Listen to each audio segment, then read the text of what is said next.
त्यावेळेला जरासंधानं श्रीकृष्णाचा पराभव केला आणि मग श्रीकृष्ण गवळ्यांना ज्या भूमीमध्ये घेऊन आला ती भूमी कान्हाची भूमी, तो कान्ह देश, तो खानदेश. धुळे असेल, जळगाव असेल, नंदुरबार असेल, ह्यांचा काय इतिहास? कारण का तसा या शहरांबद्दलचा इतिहास म्हटलं तर फारसं काही माहिती नाहीये. धुळे हे डेव्हलप का झालं? कारण की तापीकडून नॉर्मदेकडे जाताना एक वाटेतलं छोटसा भूभाग की ज्या ठिकाणी लोक थांबायची आणि मग त्यांच्या बरोबरचे असणारे प्राणी बिणी हे सगळे त्या ठिकाणी धुतले जायचे त्या पांझरा नदीमध्ये.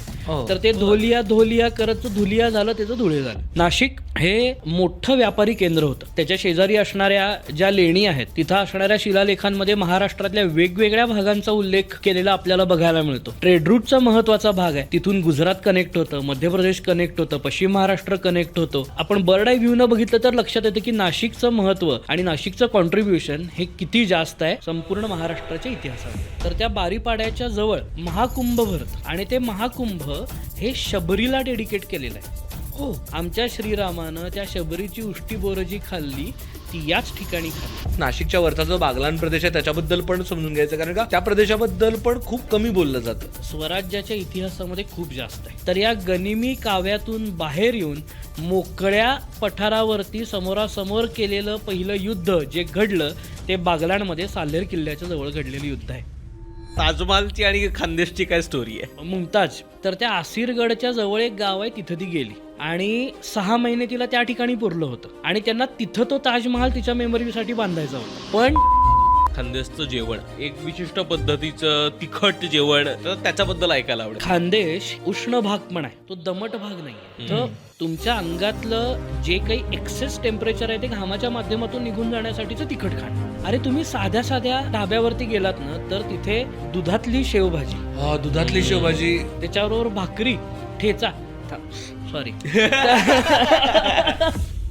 खानदेशला एका वेगळ्या पद्धतीची लोकगीतांची, लोककथांची खूप मोठी संस्कृती आहे, तर त्याच्याबद्दल ऐकायला आवडेल. मुक्ताबाई, ज्ञानेश्वर आणि महायोगी चांगदेव यांची जी भेट झाली ती भेट झालेली जागा म्हणजे मुक्ताईनगर, ती खानदेशामध्ये आहे. मुक्ताबाईंच्या रचना, सोपानदेवांच्या रचना, ज्ञानेश्वरांच्या रचना हा जन्म खानदेशामध्ये झालेला आहे. आज अहिराणीची नोंद ही तिथली लोक बोलीभाषेच्या ह्याच्यामध्ये करत नाहीत, मराठीची नोंद करतात. त्यामुळं लेखी साहित्य जे म्हणतो ते तेवढ्या प्रमाणात तयार नाही झालं. म्हणजे या पद्धतीनं जर तयार झालं तर ती भाषा अजून वेगळ्या पद्धतीनं आपल्याला साहित्यासाठी म्हणून स्वीकारता येईल, कारण की त्या भाषेवरती संस्कार हे मागच्या 1000 वर्षापासून वेगवेगळे झालेले संस्कार आहेत. भिल्ल सारखी जी महत्वाची आदिवासी जमात आहे त्यांचं काय कॉन्ट्रीब्युशन आहे एकूणच या महाराष्ट्र आणि देशबांधणीमध्ये? भिल्ल समाजानं केलेला स्वातंत्र्य लढ्यातलं योगदान आपल्या स्वातंत्र्याच्या इतिहासामधलं सगळ्यात इग्नोर्ड पान.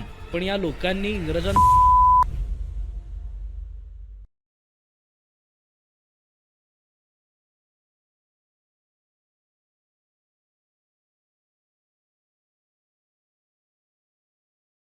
हाय हॅलो नमस्कार, तुमच्या सगळ्यांचं मनापासून खूप खूप स्वागत आहे द मुक्त शो म्हणजे स्टार्टच्या या नव्या कोऱ्या एपिसोडमध्ये.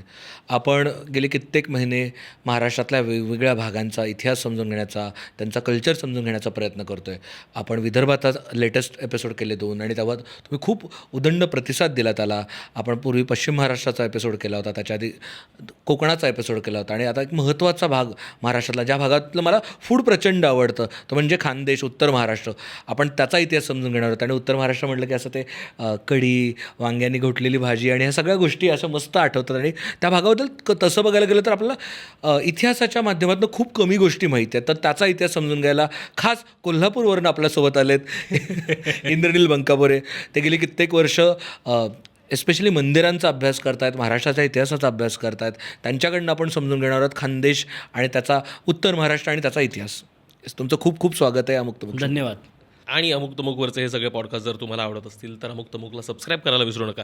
आम्ही ऑब्झर्व करतो की 60-70% आहेत लोक जी रेग्युलर पॉडकास्ट बघतात पण सबस्क्राईब करत नाहीत. तर तसं नका करू, प्लीज सबस्क्राईब करा. मला जेन्युनली सुरू करण्याआधी एक खूप बेसिक प्रश्न आहे. तुम्ही आहात कोल्हापूरचे, आपण बोलणार आहोत खानदेशच्या इतिहासाबद्दल, तर हा काय हा थोडासा नाजूक धागा आहे. खानदेशमध्ये धुळे हे माझं सासर आणि माझी शाळेमध्ये धुळे, नंदुरबार हे दुष्काळी जिल्हे एवढी जी लिमिटेड ओळख होती. त्यानंतर माझी ओळख झाली खानदेशाची ती बायकोमुळे. रादर बायकोला खानदेशाची ओळख झाली ती माझ्यामुळे, कारण की आम्ही मंदिरं शोधायला म्हणून त्या ठिकाणी जे फिरलो, तिची स्वतःची ऑर्गनायझेशन आहे, तिच्या मुलांसाठीचे कार्यक्रम केले आणि मग तिनं ती मंदिरं पहिल्यांदा बघितली आणि मग त्या अनुषंगानं खानदेश हा किती महत्त्वाचा आहे हे प्रत्येक भेटीमध्ये जाणवत गेलं.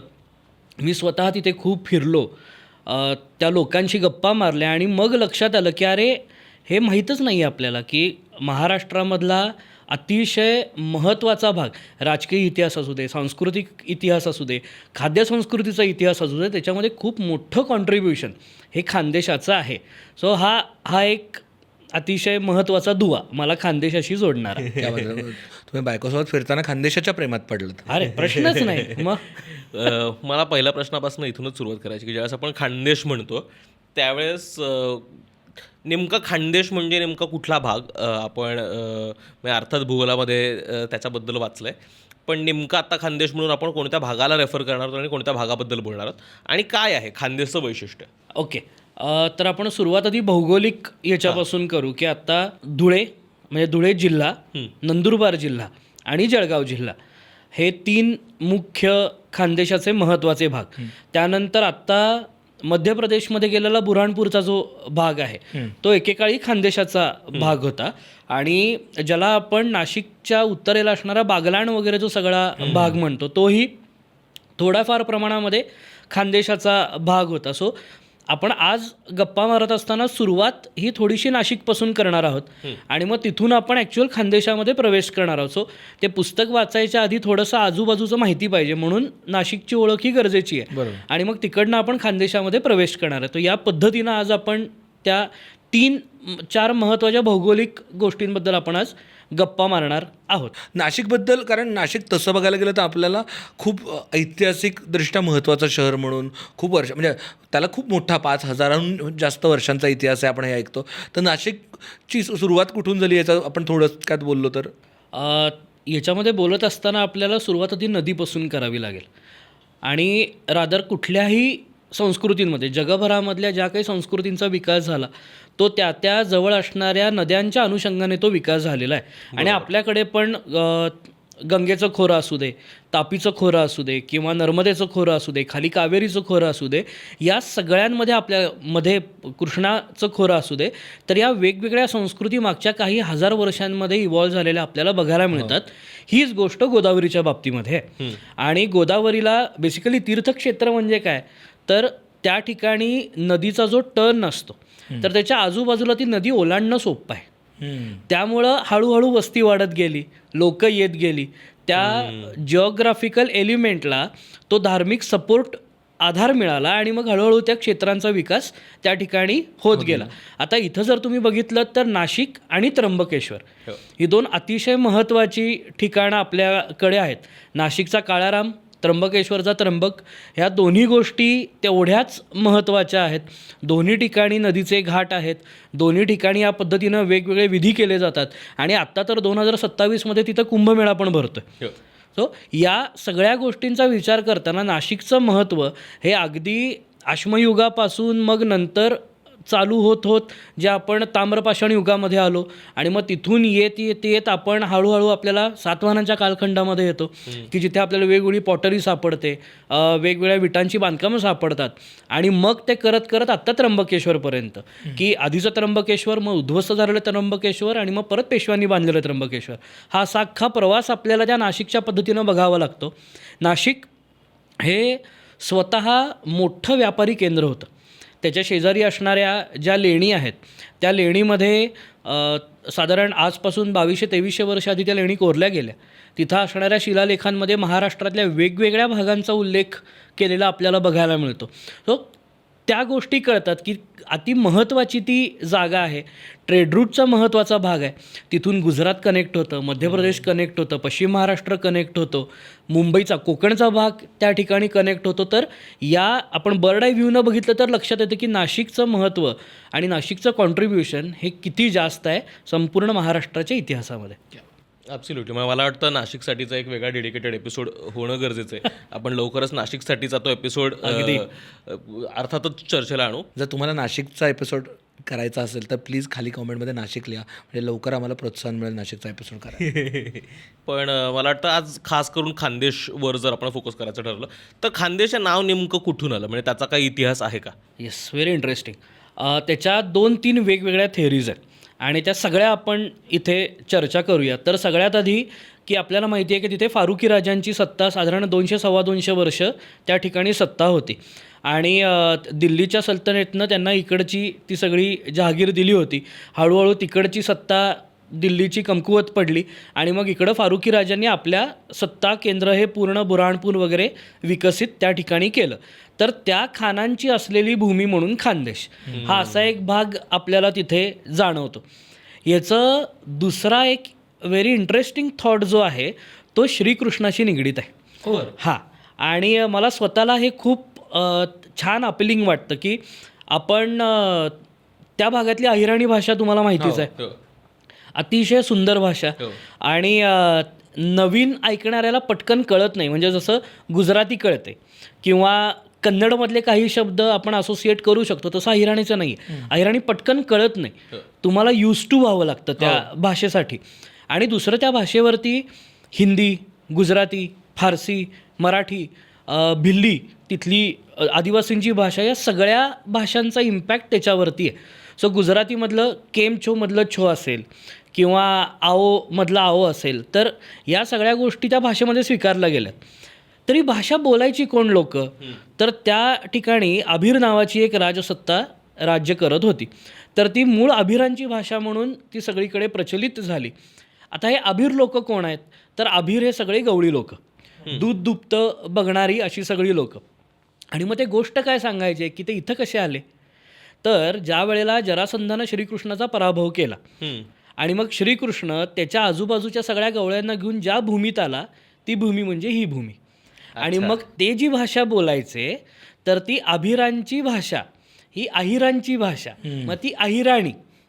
असं करत करत त्या भाषेचा उगम आपल्याला तिथपर्यंत घेऊन जातो आणि मग श्रीकृष्ण गवळ्यांना ज्या भूमीमध्ये घेऊन आला ती भूमी कान्हाची भूमी, तो कान्हदेश, तो खानदेश. असा एक वेगळा त्या खानदेशाचा प्रवास आपल्याला त्या ठिकाणी बघायला मिळतो. आणि आजही तुम्ही त्या खेडेपाड्यांमध्ये ज्या वेळेला जाता त्यावेळेला आपण श्रीकृष्णाबरोबर कसे कनेक्टेड आहोत हे सांगताना त्या गावातल्या आजोबांना जो अभिमान वाटतो ना, अरे तो फार भारी आहे. की नाही आम्ही श्रीकृष्णाशी निगडीत आहोत, आम्ही मूळचे गवळी, आम्ही तिकडचे यादव, आम्ही यदुवंशीय. हा भाग तिथल्या खेडोपाड्यांमध्ये एवढा रुजलेला आहे. मग कळतं की त्या महाभारताचं महत्त्व काय आहे, त्या रामायणाचं महत्त्व काय आहे. आणि या पद्धतीनं आपल्याला त्या अहिराणी आणि कान्हदेश आणि मग खानदेश हा सगळा भाग परत जोडावा लागतो. सो या नावाच्या अशा 2-3 वेगवेगळे परमिटेशन्स, कॉम्बिनेशन्स तिथे आपल्याला चर्चा झालेले बघायला मिळतात.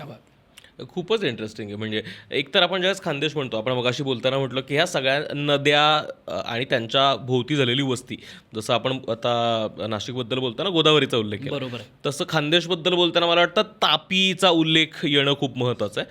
तर तापी आणि त्याच्यामुळे काय म्हणूयात समृद्धीला आलेलं खानदेश, याचा कसा आपल्याला अर्थ लावता येतो? अगदी तापीबद्दल बोलताना एक गोष्ट आपण लक्षात घ्यायला पाहिजे की बहुतांश नद्या या उगम पावतात, पूर्वेकडे प्रवास करतात आणि मग पूर्व किनाऱ्याला लागून असलेला समुद्र आहे त्या ठिकाणी त्या मिळतात. तापी नदी ही उगम पावते पण ती वाहते पश्चिमेकडे आणि मग पश्चिमेकडे प्रवास करत करत करत करत सुरतेच्या इकडनं वळसा घालून ती पश्चिम समुद्राला जाऊन मिळते. आणि हा जर रूट तुम्ही बघितलात तर अगदी सुरतेपासून जरी तुम्ही सुरुवात केलीत तरी तिथून ते नंदुरबारमध्ये असणाऱ्या प्रकाशा गावापर्यंत ही सगळी जुनी ट्रेड रूटवरची महत्त्वाची गावं आहेत. त्या प्रकाशा गावामध्ये तापी नदीच्या काठी जे उत्खनन झालं त्या उत्खननामध्ये ब्लॅकवेअर पॉटरी म्हणतात की काळ्या रंगाचा थर हा त्या पॉटरीला आलेलो असतो, तशा पद्धतीनं ती भाजली जाते. तर ती पॉटरी तिथं मिळालेली आहे, तिथं आपल्याला नाणी मिळालेली आहेत. त्या ठिकाणी त्याच्याही आधीच्या कालखंडामधल्या अनेक गोष्टी उत्खननामध्ये मिळाल्या आहेत. म्हणजे हा सगळा भाग नाही म्हटलं तरी 4,500-5,000 वर्ष जुना भाग आहे. बरं. आणि मग तो त्या व्हेरिएशनमध्ये डेव्हलप झालेला आपल्याला दिसतो. तिथे. आणि मग सुरत हे महत्त्वाचं केंद्र होतं. या बाजूला मध्ये पश्चिमेकडे येताना परत पैठण लागतं, मध्ये नाशिक लागतं, त्या बाजूला नवसारी, डांग हे सगळे जिल्हे लागत जातात आणि मग आपण खानदेशामध्ये प्रवेश करतो. मग तिथं प्रकाशा लागतं.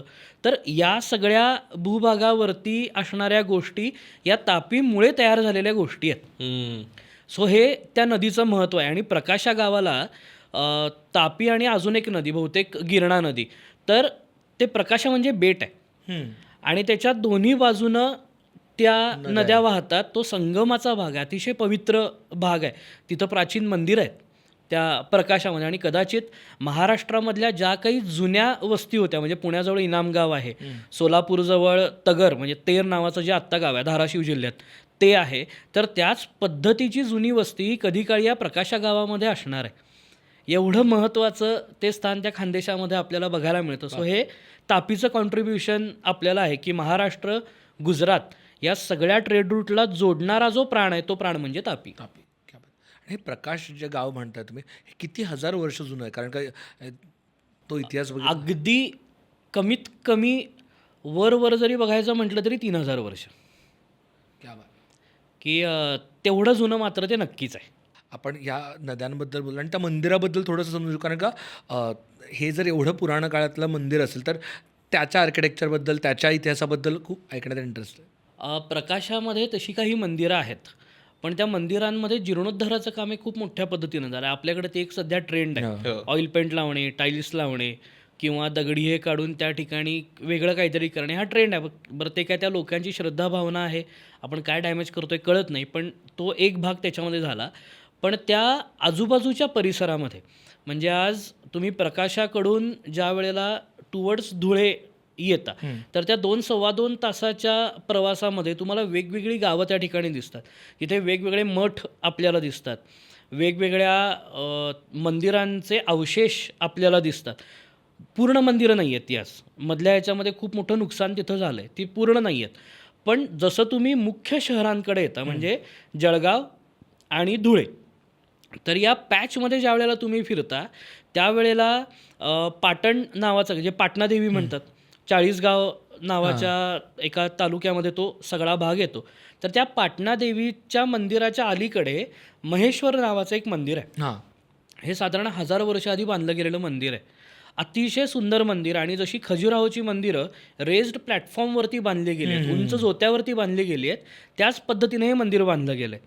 तिथून परत 20 किलोमीटरच्या अंतरावरती एका नदीच्या काठी एक मंदिर आहे, पडलेलं मंदिर आहे. त्याचं गर्भगृह फक्त शिल्लक आहे. बाहेरच्या बाजूला मंडप त्यांनी करून त्याला साईडनं आधार दिला आहे. तर त्या मंदिरामध्ये त्यांनी कुठली तरी आजूबाजूची एक देवता आणून ठेवली आणि ते एक देवीचं मंदिर म्हणून तिची पूजा केली जाते. पण ज्या वेळेला त्या मंदिराला तुम्ही प्रदक्षिणा घालता त्यावेळेला त्या मंदिरावरती तुम्हाला सूर्य दिसतो, त्या मंदिरावरती तुम्हाला भैरव दिसतो, त्या मंदिरावरती तुम्हाला दुर्गा दिसते. आणि मंदिराची जी द्वारशाखा आहे, म्हणजे प्रवेश करताना दाराच्या भोवतीनं जी चौकट आहे, त्या चौकटीवरती 12 सूर्य कोरलेले आहेत. महाराष्ट्रामधलं आत्ता आपण एकमेव सूर्याचं मंदिर म्हणतो जे रत्नागिरीमध्ये कनकादित्याचं मंदिर आहे. कदाचित महाराष्ट्रामधलं दुसरं सगळ्यात मोठं सूर्याचं मंदिर हे या चाळीसगावमध्ये असणार आहे. त्याचे पुरावे त्या स्थापत्यामध्ये, त्या शिल्पांमध्ये तिथं आपल्याला दिसतात. सूर्याची जी खूप कमी मंदिरं आहेत, काश्मीरमध्ये, ओडिसामध्ये आहे, तर आपल्या महाराष्ट्रामध्येही या खानदेशामध्ये ते मंदिर सूर्याचं असणार आहे. तर या पद्धतीनं हे आपल्याला सगळं दिसतं. मग मेथी नावाचं गाव आहे आणि धुळ्यापासून साधारण 30-32 किलोमीटरवरती ते गाव आहे.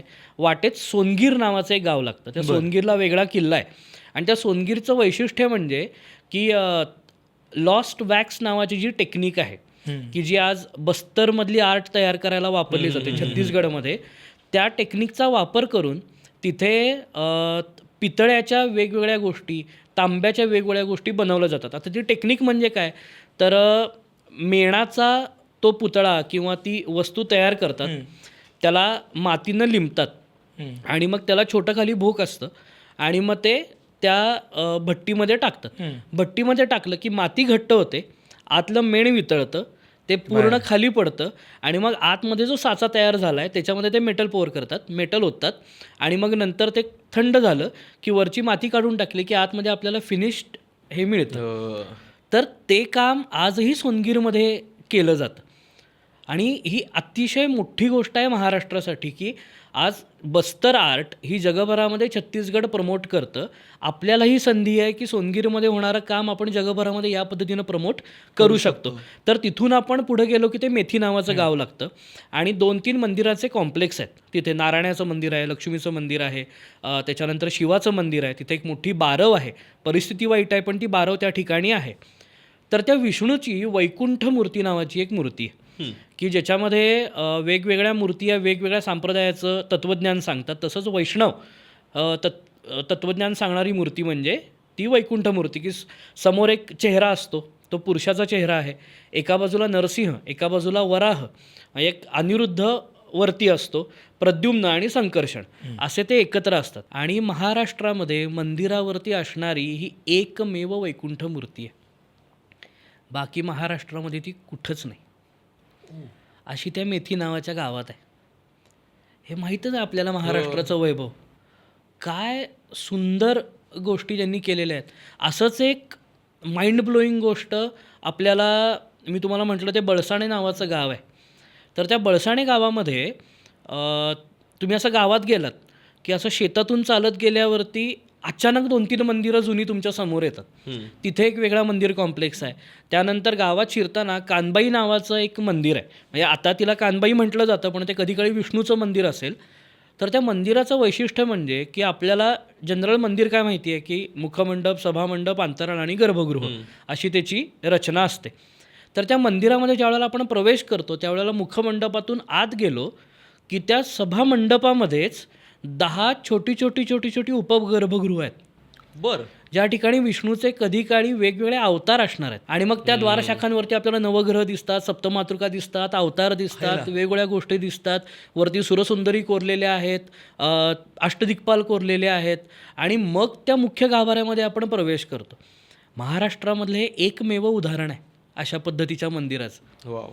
हो, हे जे वैभव त्या खानदेशानं आपल्याला दिलं आहे ना, हे खूप मोठं आहे. याचाच अर्थ की त्या ठिकाणी अतिशय ताकदवान, अतिशय श्रीमंत आणि अतिशय सांस्कृतिकदृष्ट्या इव्हॉल्ड असणाऱ्या राजसत्ता राज्य करत होत्या.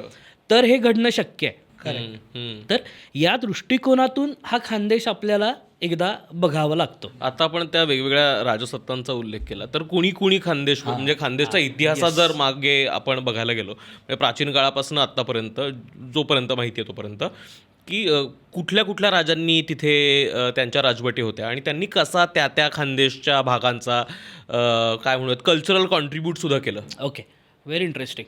आता याच्यामध्ये आपल्याला सुरुवात ही मौर्य साम्राज्यापासून करावी लागेल. आणि म्हणजे सम्राट अशोक आजपासून साधारण इसवी सन पूर्व 3-4 शतक, ज्याला आपण आता 21व्या शतकात आहे, म्हणजे साधारण 2500 वर्ष आधी आपण इथं जावं लागतं की सुरुवातीला त्यांची सत्ता त्या ठिकाणी होती. त्याच्यानंतर महाराष्ट्राचं जे पहिलं राजघराणं होतं ते म्हणजे सातवाहन, की त्यांचं मूळ केंद्र जुन्नरला होतं पुण्याजवळ. तर त्यांची सत्ता त्या संपूर्ण भागावरती आलेली आपल्याला दिसते. मग त्यानंतर तुम्ही विदर्भाबद्दल बोलत असताना वाकाटकांबद्दल बोलला असाल, तर त्या वाकाटकांची सत्ता या भागावरती पण इथे आली. आणि मग तेव्हापासून ॲक्च्युली आपल्याला लक्षात येतं की कला या गोष्टीमध्ये इव्होल्युशन सुरू झालेलं दिसतं की वाकाटकांचं कॉन्ट्रीब्युशन प्रचंड आहे. मग त्यानंतर छोट्या वेगवेगळ्या राजसत्ता आल्या. अभिर ज्यांच्याबद्दल आपण बोललो त्या राजसत्तांनी इथे राज्य केलं. मग आपल्याला लक्षात येतं की पश्चिम महाराष्ट्रातून ज्या सत्ता हळूहळू पुढे येत होत्या, तर तसं या बाजूनं आणि त्या बाजूनं अशा एकत्र त्या सत्ता त्या भागावरती राज्य करताना दिसतात. मग त्याच्यामध्ये चालुक्य राजे आले, त्याच्यामध्ये परमारांचा इन्फ्लुएन्स आपल्याला थोडा फार बघायला मिळतो.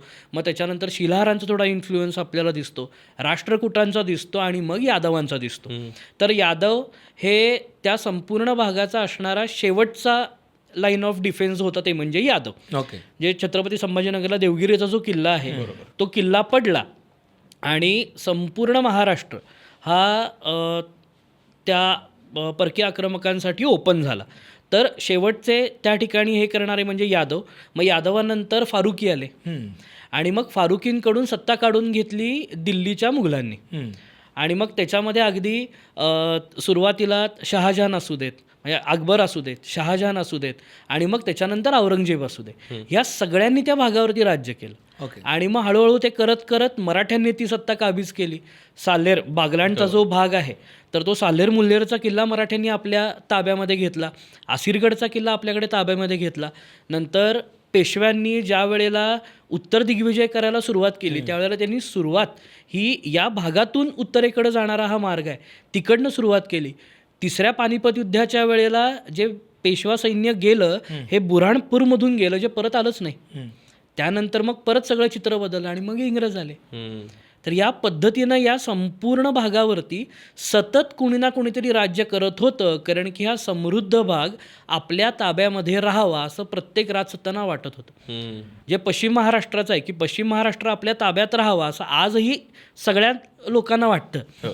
एकतर नद्यांनी समृद्ध असलेला प्रदेश, काळी जमीन असणारा प्रदेश, सांस्कृतिकदृष्ट्या संपन्न प्रदेश, उत्तम ट्रेड रूट असणारा प्रदेश, उत्तम ट्रेड सेंटर्स असणारा प्रदेश.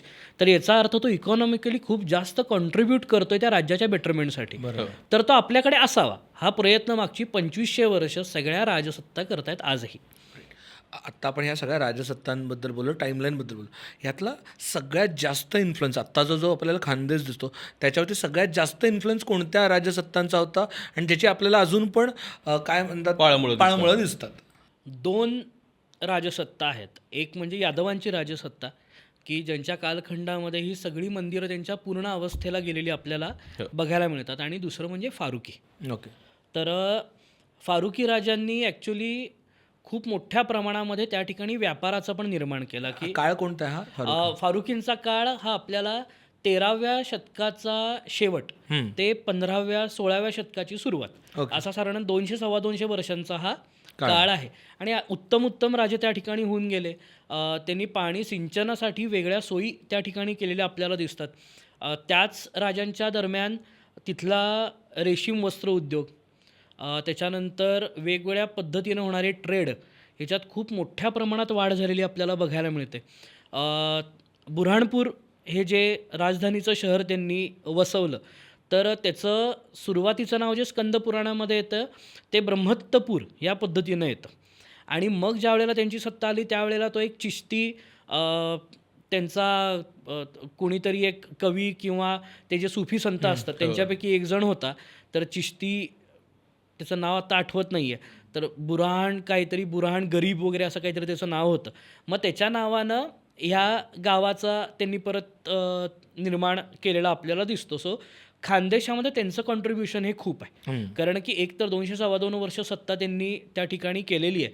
आणि मग नंतर जसे दिल्लीचे मुघल हे ताकदवान झाले तसं त्यांनी ह्यांच्याकडून ती सत्ता पुढे काढून घेतलेली आपल्याला दिसते. पण या 2 म्हणजे यादव आणि फारुकी यांचं कॉन्ट्रीब्युशन खानदेशासाठी खूप मोठं असलेलं आपल्याला दिसतं. आपण मगाशी मंदिरांबद्दल बोलताना काही विशेष गावांचा उल्लेख केला. तसं आत्ता पण म्हणजे जसं आपण वेगवेगळ्या इतिहासाच्या पाऊलखुणा शोधताना आपल्याला अशी काही गावं असतात, अशी काही ठिकाणं असतात की आजही तिथे आपल्याला काहीतरी गोष्टी बघायला मिळतात.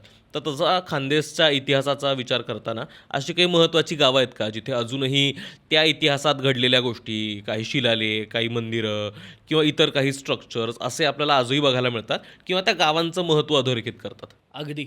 मी आत्ता ज्या काही खेडेगावांचा उल्लेख केला तर ती गावं तर ह्याच्यामध्ये आहे. म्हणजे मेथी, बळसाणे नाशिक जिल्ह्यामध्ये येतं पण जे धुळ्यापासून हार्डली 22-23 किलोमीटर अंतरावरती आहे ते जोडगे नावाचं गाव आहे. तिथं शंकराचं 1000 वर्ष जुनं मंदिर आहे. तर ही गावं याच्यामध्ये आहेतच. पण त्याचबरोबर थाळनेरसारखं गाव आहे की थाळनेर ही फारुकींची आधीची राजधानी होती. थाळनेर हे लता मंगेशकरांचं आजोळ. हां. अच्छा. आणि तर थाळनेर सारख्या गावामध्ये आजही आपल्याला छोटे छोटे किल्ल्यांचे अवशेष, काही फारसी शिलालेखांचे अवशेष हे आपल्याला बघायला मिळतात. त्या मगाशी मी म्हटलं तर ते बळसाणे नावाचं गाव आहे. त्या बळसाणे गावामध्ये जे मंदिर आहे ते मंदिराच्या पायरीवरती शिलालेख आहे की ज्याच्यामध्ये ते दान दिलेल्याचा उल्लेख आहे. मग तिथं असणाऱ्या सेवा करणाऱ्या ब्राह्मणांना राहण्यासाठी म्हणून या मठाचा वापर करा या पद्धतीचं दान दिलेला तो उल्लेख तिथं आपल्याला सापडतो. त्याचबरोबर मेथी गावामध्ये असणारा जो मोठा शिलालेख आहे तर तो आत्तापर्यंतचा खूप सुस्थितीत राहिलेला शिलालेख आहे की ज्याच्यामध्ये वेगवेगळे दान, त्या ठिकाणी होऊन गेलेले राजे यांचा उल्लेख त्यांनी केलेला आपल्याला बघायला मिळतो.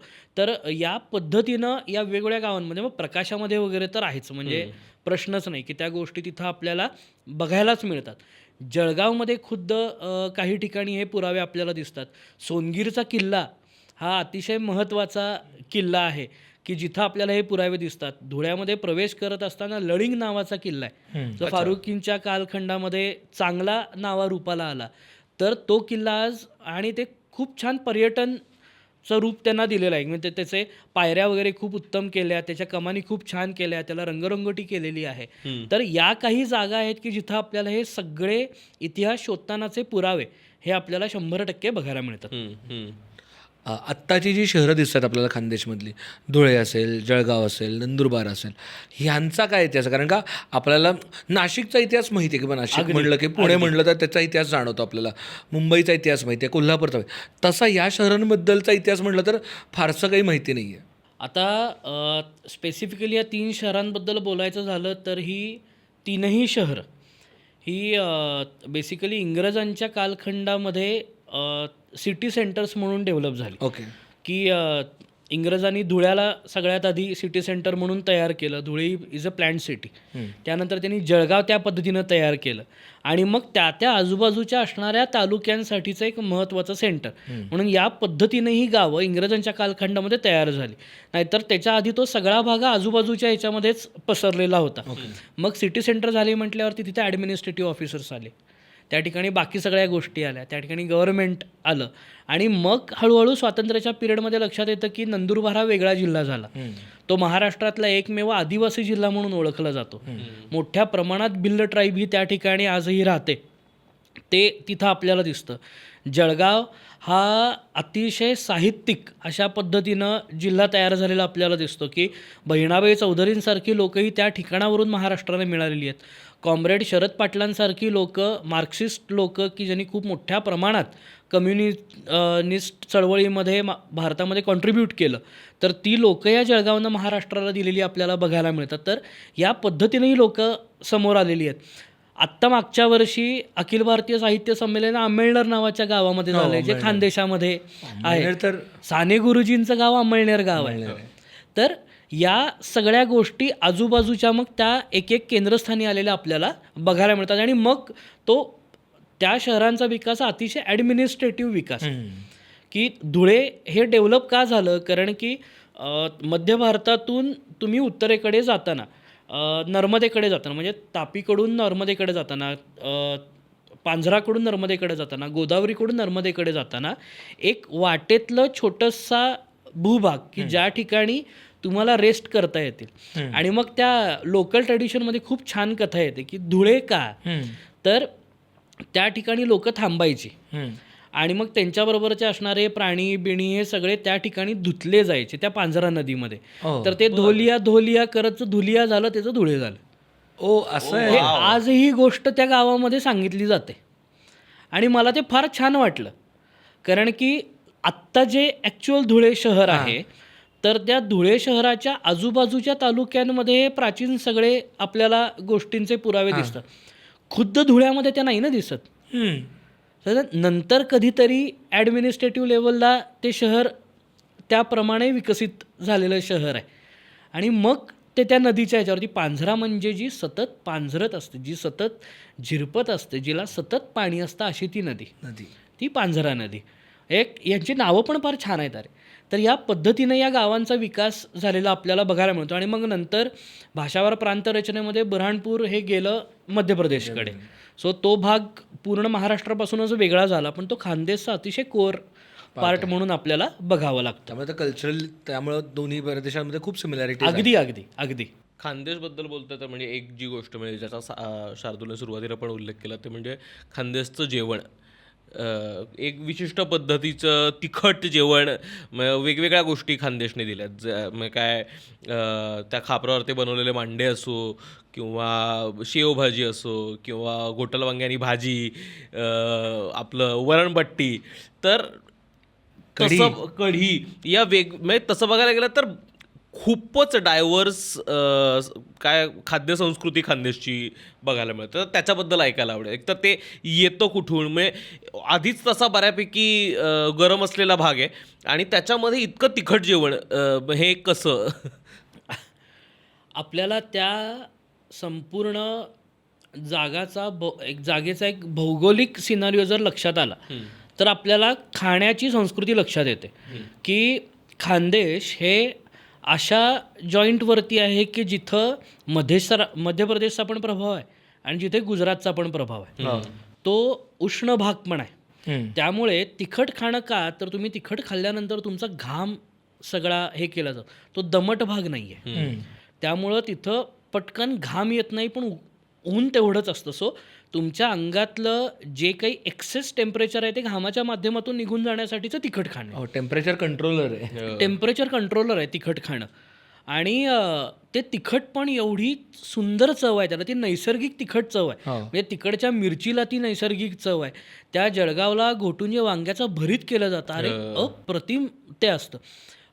खापरावरच्या पुरणपोळ्या आणि त्यात तशा म्हणजे एकदम अशा गोड ॲज सच नसतात, पण त्या खापरावरती भाजल्यामुळं त्याला जो एक खुसखुशीतपणा येतो ना, आणि मग ते ज्या वेळेला तुम्ही तूप आणि आमरसाबरोबर खाता त्यावेळेला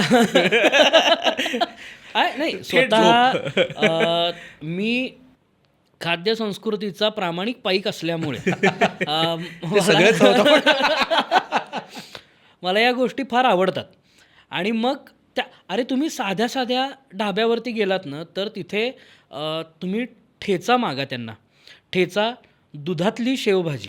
दुधातली शेवभाजी. अरे अप्रतिम. दुधातली शेवभाजी, त्याच्याबरोबर भाकरी, ठेचा, सॉरी तर ह्या सगळ्या गोष्टी. आणि मग तुम्ही ते जेवढ्या साध्या ढाब्यांवरती खाता तेवढी त्याची चव छान होत जाते. ते फार रॉ सगळं असतं आणि खूप छान लागतं. अरे शेवग्याची शेंग असते, मी अतिशय चविष्ट शेवग्याची शेंग तिथं खाल्ली. काय करतात त्यांच्याकडे जे घोटलेला काळा मसाला असतो तर तो काळा मसाल्यामध्ये मॅरिनेट करून ते शॅलो फ्राय करून देतात खायला. अप्रतिम चव लागते त्या शेवग्याच्या शेंगेची. शेवग्याची शेंग चव लागू शकते हे मला ते खाल्ल्यानंतर कळलं. अरे प्रश्नच नाही. तर ही खाद्य संस्कृती. आणि दुसरं कसं आहे की त्या जसं आपण वरणभट्टी बद्दल बोलतो तर वरणभट्टीवरती गुजरातच्या दाल बाटीचा खूप मोठा इम्पॅक्ट आहे, कारण की लागूनच असणारा तो भाग आहे. मग त्या पदार्थाला त्यांनी त्यांच्या रिजनल इन्फ्लुएन्समध्ये अकोमोडेट केलं की आता हा पदार्थ महाराष्ट्रात आला आहे, मग त्याला आपण या पद्धतीनं करू आणि आपल्या चवीनुसार ॲडजस्ट करू. आणि मग ती दालबाटी तयार झाली. खानदेशी खिचडी, खानदेशी शेंगदाणे आणि त्याच्यात अरे शेंगदाणे, बटाटे आणि मग त्याच्यावरती ती तेलाची फोडणी फार छान लागतं. अरे म्हणजे असं कौतुक करू नये पण माझी बायको खूप सुंदर करते. आपण चुकीच्या वेळेला बोलतोय. मी बायकोच्या आधी त्या खिचडीच्या प्रेमात पडलो आणि मग तीही तेवढी सुंदर खिचडी करते म्हटल्यावरती मग हिच्यावर लग्न करायला हरकत नाही आपण.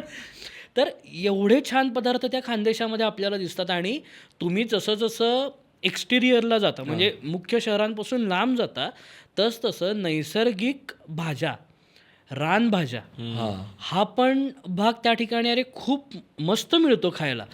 तेवढंच सुंदर नॉनव्हेज मिळतं. नॉनव्हेजचे वेगवेगळे प्रकार आहेत आणि मग त्या रिजनमध्ये असणारी वेगवेगळी पानं, मग ते मसाले एकत्र करून ती कोंबडी त्या खड्ड्यामध्ये पुरायची. मग तुम्ही सगळी शेतीची कामं करून येईपर्यंत ते सगळं शिजतं आणि मग ते काढून तुम्ही भाकरी किंवा भाताबरोबर ते खाता. गड्डा चिकन, खड्डा कोंबडी हा तिथं फार छान मिळतो. अरे तिथला तांदूळ किती अप्रतिम आहे, नैसर्गिक वास आहे त्या तांदळाला. खूप छान तांदूळ तिथे आपल्याला मिळतो. म्हणजे इंद्रायणीसारखा जो तांदूळ आहे तो अतिशय सुंदर त्या भागामध्ये तयार होतो. आपण रानभाज्यांबद्दल बोलत होतो तर रानभाज्यांचं ते काहीतरी गाव आहे स्पेसिफिकली मी ऐकलं होतं, बारीपाडा. ओके. आता बारीपाड्याची मजा अशी आहे की मी थोडं बारीपाड्याचा इतिहास सांगतो मग रानभाज्यांकडे येऊया म्हणजे आपल्याला तो लिंक सगळा दुवा लागेल. साधारण 1990चा हा कालखंड आहे आणि त्या दुष्काळी भागामध्ये त्या गावाची परिस्थिती अशी होती की उन्हाळ्यामध्ये त्या गावाला स्थलांतरित व्हायला लागायचं. आणि त्या गावातला असाच एक वेडा माणूस ज्याच्या हातामध्ये एअरफोर्सचं लेटर होतं नोकरीचं, त्यानं ते कपाटात ठेवलं, आईवडिलांना सांगितलं नाही आणि म्हटलं की मी जर गावातून गेलो तर गावासाठी कोण काम करणार. तो गावात थांबला, त्याने गावकऱ्यांना एकत्र केलं, अख्खं गाव एकत्र आलं.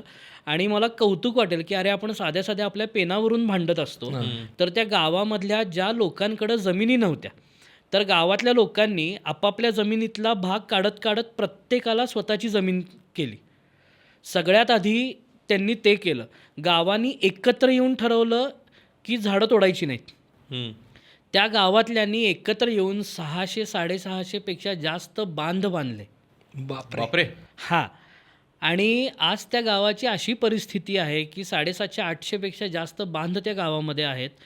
3 शेततळी मोठी त्या गावामध्ये आहेत. त्या गावाच्या आजूबाजूला अशा पद्धतीनं जंगल तयार झाले की आज तिथं बिबटे येतात. एका बाजूला दुष्काळामुळं पूर्ण स्थलांतरित होण्याची पातळीवरती आलेलं गाव आणि आता ज्या आजूबाजूच्या 5 गावांना पाणी पुरवठा करत आहे असं गाव. तर या सगळ्या कामासाठी तो जो वेडा माणूस होता तर ते म्हणजे चैत्रामजी पवार. ओ. तर त्यांना आता मागच्या वर्षी पद्मश्री पुरस्कारानं सन्मानित केलं गेलं. तुम्ही त्या माणसाला भेटलात तर तुम्हाला वाटणारच नाही की या माणसाला सर्वोच्च नागरिक पुरस्कारानं सन्मानित केलं गेलं की हा माणूस पद्मश्री आहे. तो माणूस जेवढा 30 वर्षापूर्वी गावासाठी डेडिकेटेड होता तेवढाच तो आजही डेडिकेटेड आहे. आणि सगळ्या गव्हर्नमेंटच्या स्कीम पहिल्यांदा त्या ठिकाणी राबवल्या जातात, त्या ठिकाणी हे केलं जातं. आणि त्या गावाचा मला सगळ्यात आवडलेला नियम काय माहिती आहे? हे खरं तर फार पाळण्यासारखं आहे की खूप मोठे मोठे राजकारणी MPs MLAs हे त्या ठिकाणी गावामध्ये जातात, त्यांना भेटण्यासाठी म्हणून जातात. त्या गावाचा नियम आहे की कुठलाही राजकारणी कुठल्याही पक्षाचा आला की जे काही बोलायचं आहे ते गावासमोर त्या झाडाच्या पारावरती बसून बोलायचं. हम्म. कोणाच्याही घरी जाऊन काही नाही. No private conversation. No private conversation. तुम्हाला जे काही बोलायचं आहे ना ते सगळ्या गावासमोर बोला.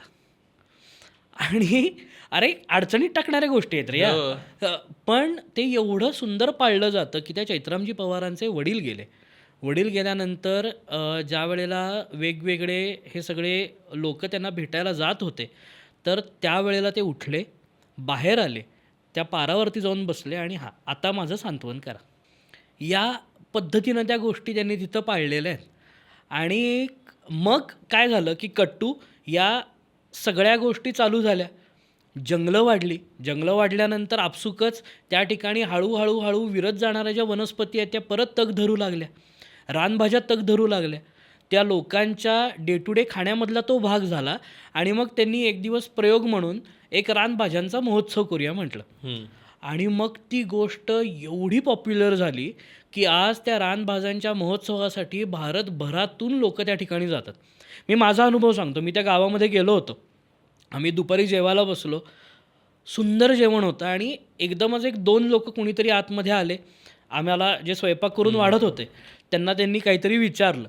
आणि मग त्यांनी आम्हाला विचारलं की अहो हे येताना ताजं मशरूम तोडून आलेत, मी त्याची भाजी करू का? असं म्हटल्यानंतर त्या माणसानं एवढं मोठं मशरूम त्या पिशवीतून काढलं, आमच्या समोर कापलं, फोडणीला घातलं आणि खायला दिलं. हे किती ताजं असावं. तर आता एक 5 मिनिटापूर्वी काढलेलं मशरूम थेट आमच्या ताटामध्ये होतं. एवढं ताजं, एवढं सुंदर. आणि एक प्रत्येकानं आयुष्यामध्ये एकदा तरी बारीपाडाला भेट द्यावी. कधी असतो साधारणतः महोत्सव? हा आता पावसाळा संपल्यानंतरच्या कालखंडामध्ये तो उत्सव भरतो. जायला पाहिजे. पण जायला पाहिजे.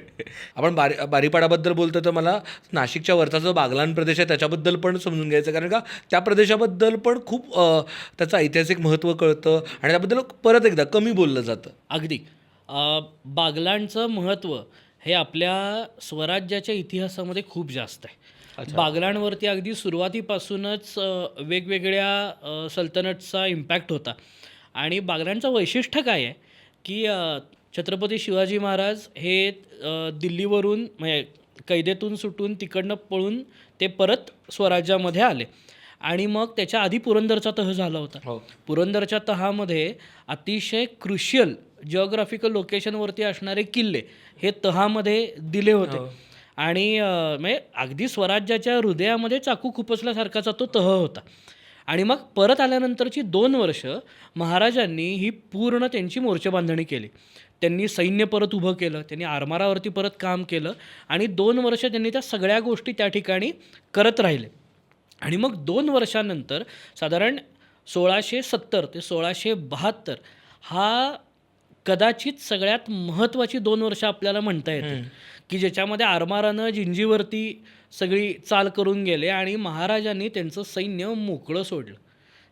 चला आता दिस इज द टाईम की आपल्याला हे सगळं परत रिक्लेम करायला लागणार आहे आणि आत्तापर्यंत आपण करत असणाऱ्या गरिला वॉरफेअर ज्याला आपण म्हणतो गनिमी कावा, तर या गनिमी काव्यातून बाहेर येऊन सगळ्यात पहिल्यांदा प्रतापराव गुर्जर आणि मोरोपंत पिंगळे यांनी लीड केलेल्या सैन्यानं मोकळ्या पठारावरती समोरासमोर केलेलं पहिलं युद्ध जे घडलं ते बागलाणमध्ये साल्हेर किल्ल्याच्या जवळ घडलेलं युद्ध आहे. अतिशय महत्त्वाची जागा आहे ती आणि एवढं भयंकर युद्ध ते झालं की साधारण 8,000पेक्षा जास्त लोक त्या युद्धामध्ये मारली गेली दोन्ही बाजूची. बापरे. प्रचंड युद्ध होतं ते. आणि ती मुवमेंट का होती? कारण की त्या क्षणी जर ते नाही केलं तर हळूहळू त्या मोगल सत्तांनी महाराष्ट्र किंवा हिंदवी स्वराज्य वेगवेगळ्या पद्धतीनं घेरायला चालू केलं होतं. आणि मग त्या संपूर्ण व्हायच्यात कुठंतरी तो एक ब्रेक येणं अतिशय गरजेचं होतं. तो जो ब्रेक आहे आणि मग तिथून पुढं जे दक्षिण दिग्विजयापर्यंत आपलं संपूर्ण साम्राज्य तयार झालं त्याची सुरुवात म्हणजे बागलाणमध्ये झालेला साल्हेरच्या किल्ल्याचं म्हणजे वनवा पेटायच्या जी पहिली ठिणगी तिथं पडली, ती पहिली ठिणगी ही बागलाणमध्ये पडली. आणि मग तिथून तो सगळा पुढचा प्रवास चालू झालेला आपल्याला बघायला मिळतो. तर हे त्या बागलाणचं आपल्या स्वराज्यामधलं महत्त्वाचं वैशिष्ट्य आहे. क्या बात. खूपच महत्त्वाची जागा आहे. आपण आता मगाशी बोलताना म्हणजे जळगाव धुळेबद्दल बोललो, तसाच दुसरा महत्त्वाचा जिल्हा म्हणजे नंदुरबार. येस. तर तिथला इतिहास काय सांगतो? म्हणजे आपण कायमच त्याला आदिवासी जिल्हा म्हणून त्या जिल्ह्याकडे बघतो, पण त्यांचा काय इतिहास आहे? कधीपासनं ते त्या भागात आहेत? भिल्लांचा इतिहास आहे? आणखीन कोणकोणत्या आदिवासी जमाती तिकडे राहतात? याच्याबद्दल ऐकायला आवडेल. नंदुरबार हा वेगळा होतानाच आदिवासी जिल्हा म्हणून झाला. त्यांच्या गरजा वेगळ्या आहेत. त्याच्यानंतर त्यांना उपस्थित असणाऱ्या गोष्टींची अवेलेबिलिटी वेगळी आहे. त्यांनी इंग्रजांविरुद्ध प्रचंड मोठा लढा उभा केला होता आणि म्हणून इंग्रजांनी तिथली सगळी जंगलं ही सरकारच्या आधिपत्याखाली आणली की आदिवासी जगतो जंगलावरती. त्यामुळे तुम्ही एकदा जंगलं ताब्यात घेतलीत की त्यांचा सगळ्यात महत्त्वाचा सोर्सच तुम्ही नष्ट करताय. तर त्यांना त्रास देण्यासाठी म्हणून त्यांनी तो ॲक्ट त्या ठिकाणी आणला आणि मग तो सगळा त्रास पुढे त्यांना दिलेला आपल्याला माहिती आहे. पण ही तिथं राहणारी जी भिल्ल लोकं आहेत तर ही खूप सुंदर सांस्कृतिक याच्यामध्ये आपण म्हणतो तर तिथे आपल्याकडे जसा कल्चरल याच्यामध्ये देणे घेणे किंवा वादविवादाचे जे कार्यक्रम घडतात ना त्याच पद्धतीनं त्या भागामध्ये वेगवेगळ्या धार्मिक ह्याच्यामध्ये तो प्रोग्राम घडतो. आणि त्याच्यामध्ये एक बाजू जी असते ती शक्तीची असते आणि एक बाजू जी असते ती शिव आणि कार्तिकेयाची असते. आणि मग रात्रभर या दोन्ही टीम वेगवेगळ्या पद्धतीने एकमेकांवरती कुरघोडी करायचा प्रयत्न असतात. मग ती गाणी गात असतात, ते वेगवेगळे स्तोत्र म्हणत असतात, श्लोक म्हणत असतात किंवा पटकन रचून काहीतरी ते त्याच्यामध्ये सांगायचा प्रयत्न करत असतात आणि हे रात्रभर चालतं. हे माहीत नाही आहे आपल्याला. हो, मी कधीच ऐकलं नाही आहे. किती सांस्कृतिक श्रीमंती आहे ही. म्हणजे आणि ते किती कोरमध्ये जोडलं गेले बघ की त्या लोकांच्या. आणि हे सगळे कार्यक्रम त्या ठिकाणी होतात. वेगवेगळे फेस्टिवल्स त्या ठिकाणी मोठ्या प्रमाणामध्ये साजरे केले जातात. तर हा त्या म्हणजे नंदुरबार हे स्वातंत्र्याच्या चळवळीमध्ये शिरीष कुमारामुळे आपल्याला सगळ्यांना माहितीच आहे. पण त्याच्या आधी पण खूप मोठ्या प्रमाणामध्ये लढा हा इंग्रजांविरुद्ध त्या संपूर्ण आदिवासी जमातींनी, मग अजून छोट्या छोट्या जमाती त्या ठिकाणी आहेत. भिली नावाची भाषा ही त्या ठिकाणी बोलली जाते. म्हणजे सरप्रायझिंगली भिली बोलणारी लोकं आणि मराठी बोलणारी लोकं, तर ह्याच्यामध्ये भिली बोलणारी लोकं ही तिप्पट जास्त आहेत नंदुरबारमध्ये. मराठी पण बोलतात पण त्यांच्या कोरला किंवा प्राथमिक भाषा म्हणून त्या लोकल लँग्वेजचा वापर त्या ठिकाणी केला गेलेला आपल्याला बघायला मिळतो. सर नंदुरबार पण अतिशय छान आहे. आणि दुर्दैवानं कसं झालं की आपण या सगळ्या भागाला कधीच कुठल्याच पद्धतीनं प्रायमरी टुरिझम एलिमेंटमध्ये लोकांसमोर आणलंच नाही आहे आणि त्या गोष्टी समजून घेण्याचा प्रयत्नच नाही केलेला. त्यामुळे आत्ता आपल्याला ज्या गोष्टी वाव करणाऱ्या आहेत तर त्या जगालाही भुरळ घालणाऱ्या आहेतच ना. तर त्या पद्धतीनं या जागांकडे बघितलं जाणं हे गरजेचं आहे. आणि मग हा सगळा आपला इनटँजिबल हेरिटेजचा भाग आहे. अमूर्त वारशाचा भाग आहे. तिथं होणारे वेगवेगळे कार्यक्रम, तिथं होणारे सांस्कृतिक कार्यक्रम, तिथं गायली जाणारी गाणी, तिथं गायले जाणारे पोवाडे, तिथं होणारे एकमेकांचे, आत्ता ज्या कार्यक्रमाबद्दल चर्चा केली आपण, वादविवादाचे, एकमेकांवरती कुरघोडी करण्याचे, हे कुठंतरी डॉक्युमेंट जर झालं तर आत्ता आपण जे बोलतोय त्याच्यापेक्षा कित्येक पट जास्त आपल्याला कदाचित माहिती त्या सगळ्या गोष्टींमधून मिळण्याची शक्यता आहे. सो या पद्धतीनं आपल्याला या नंदुरबारसारख्या भागांकडे बघावं लागतं. आपण आता खूप सुंदर शब्द वापरला की सांस्कृतिक वारसा. सो आपण अशी काय अजून खानदेशातली सांस्कृतिक वारशाची उदाहरणं असू शकतील किंवा सांस्कृतिक वैशिष्ट्याची माहितीच नाही आहेत आपल्याला की ज्याच्याबद्दल समजून घेणं गरजेचं आहे? आता स्पेसिफिकली खानदेशामध्ये कानबाई देवी जी आहे, की एक पार्वतीचं रूप ज्याला आपण म्हणू, तर तिचं अधिष्ठान हे खूप मोठं आहे. एकविरेचं अधिष्ठान खूप मोठं आहे. तर तिथे कानबाई देवीचा उत्सव साजरा केला जातो. नवरात्र हे खूप मोठ्या प्रमाणामध्ये त्या भागात साजरं केलं जातं आणि कित्येक किलोमीटर लोक डोक्यावरती घागरी घेऊन, लोक तुळशी घेऊन हे त्या देवीच्या भेटीसाठी म्हणून चालत येतात. म्हणजे आपल्याकडे जशी वारी असते तर त्याचा मिनिएचर पार्ट म्हणू आपण, तर त्या पद्धतीनं ती लोक चालत चालत त्या ठिकाणी येतात, देवीच्या दर्शनासाठी येतात. आपण मगाशी ज्या बारीपाड्याबद्दल बोललो, तर त्या बारीपाड्याच्या जवळ हे फार मला आश्चर्यचकित करणार आहे की एक महाकुंभ भरतं. बरं. आणि ते महाकुंभ हे शबरीला डेडिकेट केलेलं आहे. हो. बरं. हां, त्या लोकांचा ठाम समज असा आहे की आमच्या श्रीरामानं त्या शबरीची उष्टी बोरं जी खाल्ली ती याच ठिकाणी खाल्ली. अरे हजारो लोक दरवर्षी त्या ठिकाणी त्या शबरी महोत्सवासाठी जमतात. त्या पाण्यामध्ये आंघोळ करतात, स्नान करतात, तिची गाणी गातात आणि परत निघून जातात घरी. हे तिथं घडतं. असे अनेक वेगवेगळे उत्सव, असे अनेक वेगवेगळे समारोह या सगळ्या भागामध्ये चालू असलेले आपल्याला बघायला मिळतात. महाशिवरात्र मोठ्या प्रमाणामध्ये तिथे साजरी केली जाते. तर या गोष्टी खूप इंटरेस्टिंग आहेत. म्हणजे आपण वेळ काढून त्या ठिकाणी जाऊ शकतो, अशा या सगळ्या गोष्टी आहेत. आपण मगाशी बोलताना तुम्ही ताजमहाल आणि खानदेशचं एक कनेक्शन सांगितलं होतं, तर ते काय आहे ताजमहालची आणि खानदेशची काय स्टोरी आहे? अरे फार इंटरेस्टिंग आहे. म्हणजे मला जेव्हा हे पहिल्यांदा कळलं मी फारच आश्चर्यचकित झालो की, आणि मग मी 2-3दा ते कन्फर्म केलं की नाही असं कसं होईल. म्हटलं की मी समजा तुम्हाला आता म्हटलं की तो जो आग्र्याचा ताजमहाल आहे तो आज आपण खानदेशात बघितला असता, तर एक्झॅक्टली ही रिॲक्शन आपल्याला येते. अरे काय घडलं की त्या फारुकी राजानंतर त्या ठिकाणी दिल्लीच्या मोगलांनी आपली सत्ता प्रस्थापित केली. प्रस्थापित केल्यानंतर बुऱ्हाणपूर हे त्यांचं देखील महत्त्वाचं स्थान होतं. नंतर आसिरगड नावाचा जो किल्ला आहे तर त्याला दख्खनचं प्रवेशद्वार म्हटलं जातं. आणि त्याची पण मजा आहे की तिकडनं येणाऱ्यांनी त्याला दख्खनचं प्रवेशद्वार म्हटलं, इकडनं जाणाऱ्यांनी त्याला उत्तरेचं प्रवेशद्वार म्हटलं. तर तो किल्ला त्या ठिकाणी आहे. तर त्या शहाजहानची जी मुमताज ती बिचारी 14व्या बाळंतपणामध्ये गेली आणि ती गेल्यानंतर ती कुठं गेली तर त्या आसिरगडच्या जवळ एक गाव आहे तिथं ती गेली आणि 6 महिने तिला त्या ठिकाणी पुरलं होतं. तर तिथं जो त्यांनी हमामवाडा तयार केला होता तर त्या हमामवाड्याची रचना, तिचं जर छत किंवा वरचा जर भाग बघितला तर ती ताजमहालासारखी दिसते. आणि त्यांना तिथं तो ताजमहाल तिच्या मेमरीसाठी बांधायचा होता. बरं. पण संगमरवर उपलब्ध नाही आणि त्या पद्धतीचं काम करणारी माणसं उपलब्ध नाहीत, म्हणून 6 महिन्यानंतर त्या बिचारीला घेऊन आग्र्याला गेले आणि तिथं तो ताजमहाल बांधला. म्हणजे आज तुम्ही विचार करा की तो जो ताजमहाल आहे हा आपल्या खानदेशामध्ये असला असता म्हणजे संगमरवर मिळालं नाही फक्त. संगमरवर मिळाला नाही आपल्याला. आणि पण अरे तिथली लोकल लोक पण एवढी छान आहेत ना, तर ते बोलताना तो जो हमामवाडा आहे त्या हमामवाड्याचा उल्लेख काळा ताजमहाल असं करतात. तो आग्र्याला आहे ना तो पांढरा ताजमहाल, हा मूळ जो आहे ना हो आमचा काळा ताजमहाल. ओरिजिनली तिथं गाडणं एक्सपेक्टेड होतं ते हां, जे तिथं आणि तेही 6 महिन्यानंतर घेऊन गेलेत.